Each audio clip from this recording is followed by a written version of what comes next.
So hello everyone, अब देखने जा रहे हैं हम question number 3 of exercise 2.3। Okay, देखिए क्वेश्चन में क्या कहता है। अब function f is defined by f x equal to 2x plus 5। F x equal to क्या है, 2x माइनस 5। ये कह रहा है कि write down the values of f0, f7, f3। ये तो बहुत ही आसान सा क्वेश्चन है। फर्स्ट हमसे पूछ रहा है f0, तो f0 कैसे निकालते हैं। जो भी हमारा क्वेश्चन है, यहाँ पर अगर x है तो 2 के बाद x है, फिर -5 है। यहाँ पर अगर x की जगह पर t होता तो 2 के बाद t होता, -5 होता। कुल मिला के अगर मैं x की जगह पर जो भी वैल्यू रखता हूँ तो वो x मुझे यहाँ पर भी रखना पड़ेगा। जैसे मैंने x की जगह पर यहाँ पर 0 रखा, तो यहाँ पर x है ना, तो यहाँ पर मुझे 0 रखना पड़ेगा। 2 इंटू 0 -5, तो आंसर क्या आ गया, 2 इंटू 0 0 हो गया, -5 आ गया, है ना। इस तरह से सॉल्व करते हैं। चलिए फिर से देखते हैं सेकंड क्वेश्चन क्या कहता है इसका। f7 क्या है, देखो अब हमको x की जगह पर क्या रखना है, 7। इसी क्वेश्चन में x की जगह पर रख देंगे 7, तो कितना आ गया 14 - 5, जो क्या आ गया 9। थर्ड क्वेश्चन अब आराम से कर सकते हो आप लोग। अगला है f-3, तो क्या रखोगे, 2 इंटू एक्स की जगह पर रखोगे -3 -5, तो आ गया -6 -5 दैट इज -11। इस तरह से बहुत ही ईजी सा क्वेश्चन था। सो स्टूडेंट अब देखते हैं क्वेश्चन नंबर 4। एक्चुअली ये क्वेश्चन नंबर 3 था। अब देखते हैं क्वेश्चन नंबर 4। क्वेश्चन नंबर 4 क्या कहता है, the function t which maps temperature in degree Celsius into temperature in degree Fahrenheit is defined bye. यानी कि डिग्री सेल्सियस और फ़ारेनहाइट के बीच में जो एक रिलेशन होता है वो दिया है, जो तुम बचपन से पढ़ते हुए आते हो, जो कि हमारे पास T of C equal to 9C/5 + 32। ये हमारे पास क्वेश्चन है। इसमें कह रहा है कि फाइंड करो। कह रहा पहला देखो, पहला क्वेश्चन क्या है, हमसे कह रहा है कि T ऑफ 0 की वैल्यू को निकालो।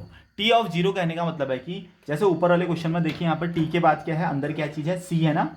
तो T के बाद C है, तो यहाँ पर C है, तो कहने का मतलब यहाँ पर T की जगह पर अगर मैं 0 रखूँ तो जहाँ जहाँ C है मुझे 0 रखना पड़ेगा। तो T0 equal to 9 into 0 divided by 5 plus 32।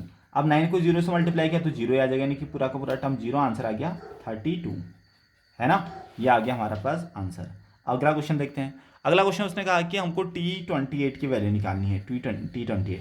तो जहाँ जहाँ C की वैल्यू यहाँ पर क्या पुट कर दो, 28। तो T28 equal to 9 into 28 divided by 5 plus 32। तो अगर मैं इसको सॉल्व करूँ तो हमारे पास आंसर आ जाएगा। सो स्टूडेंट आंसर आ गया, देखिए 252 आ गया, मल्टीप्लाई करके डिवाइडेड बाई 5 प्लस 32। इसको मैंने डिवाइड कर दिया, फिर यहाँ पर जोड़ दिया, तो आंसर आ गया 82.5। आप एलसीएम लेके फिर ऐड करके भी कर सकते हो, जैसा एनसीईआरटी में क्या है, नो डोंट वरी, आंसर आपका सही होगा। ओके, तो इस तरह से हमारा ये वाला क्वेश्चन भी हो चुका है। अब इसके बाद मुझे लगता है कि आप ये वाला क्वेश्चन तो सब लोग बना लोगे। तो देखते हैं, पहले वीडियो को पॉज करके देखिए आप लोग कितना आपका क्वेश्चन आ रहा। हमारा क्वेश्चन है T-10 पे आपको चेक करना है, और हमारे पास इक्वेशन थी TC equal to 9C/5 plus 32। तो यहाँ पर भी अगेन वही करोगे आप, 9 इंटू -10 डिवाइडेड बाई 5 प्लस 32, है ना। अब ये आ जाएगा आपका -90 डिवाइडेड बाई 5 प्लस 32। अब इसको आप डिवाइड कर लीजिए एक बार, ये आ गया आपका 5 1 जा 5, 5 8 जा 40 प्लस का 32, तो ये आ गया 14, है ना। तो 14 हमारे पास आंसर आ जाएगा।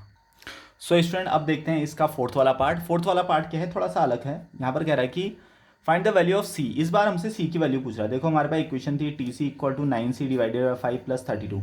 इस बार हमको ना ये वाला C पूछ रहा है, हमको पूछ रहा है इस C की वैल्यू पूछ रहा है, ये C की वैल्यू।